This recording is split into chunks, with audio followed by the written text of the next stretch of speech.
मुझे उसका लड़कों से मिलना पसंद नहीं था, उसको प्यार नहीं करना चाहिए था और इसलिए मैंने उसके ही दुपट्टे से उसका गला घोंट दिया। ये कबूलनामा है उस हत्यारोपी भाई का जिसने अपनी ही बहन का कत्ल कर दिया और फिर सबूत मिटाने के लिए उसकी लाश को घर के किचन में दफन कर दिया। लड़की की किसी युवक से दोस्ती हो गई थी और इसको लेकर आए दिन घर में भाई बहन में लड़ाई होती थी और घटना वाले दिन लड़की उस लड़की से मिलने के लिए गई हुई थी और वहां से लौटने के बाद भाई ने उसका बेरहमी से कत्ल कर दिया।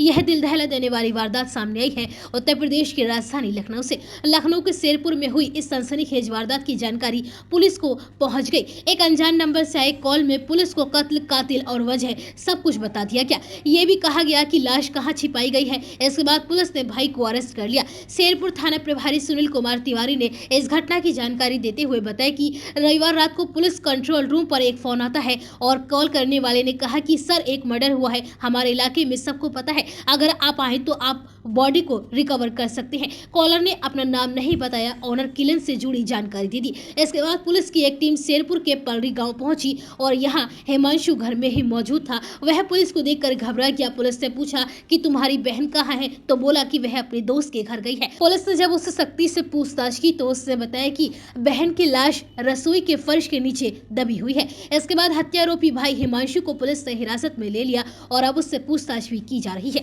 उसकी निशानदेही पर शव को बाहर निकालकर पोस्टमार्टम के लिए भेजा गया। सबूतों के आधार पर कार्यवाही की जाएगी। पूछताछ में हिमांशु ने बताया कि शिवानी अपनी मनमानी करती थी और टोकने पर विवाद करती थी। ऊपर से मेरे आने जाने और शराब को लेकर भी वह मारपीट पर उतारू हो जाती थी। शनिवार शाम को घर पर शराब पीकर आने पर विवाद हुआ था और इसके बाद मैंने दुपट्टे से गला कसकर उसकी बेरहमी से हत्या कर दी। इस बारे में डीसीपी उत्तरी एसएम कासिम आब्दी ने बताया कि शिवानी के मां बाप की मौत होने और रिश्तेदारों के न आने पर पुलिस मुकदमे की वादी बनी है। हत्या के पीछे नशेबाजी के विरोध की बात सामने आई है और अन्य बिंदुओं पर भी पड़ताल की जा रही है और साक्ष्य के आधार पर आरोपी के खिलाफ सख्त कार्रवाई की जाएगी। बताया जा रहा है कि हिमांशु के माता पिता की 5 साल पहले मौत हो चुकी है और इसके बाद दोनों भाई बहन अकेले ही घर में रहते थे। गाँव में चर्चा है कि उसकी बहन की किसी युवक से दोस्ती हो गई थी और इसको लेकर आए दिन घर में लड़ाई हुआ करती थी। घटना वाले दिन शिवानी उस लड़की से मिलने के लिए गई हुई थी और वहां से लौटने के बाद हिमांशु ने इस वारदात को अंजाम दिया। फिलहाल पुलिस आरोपी से पूछताछ में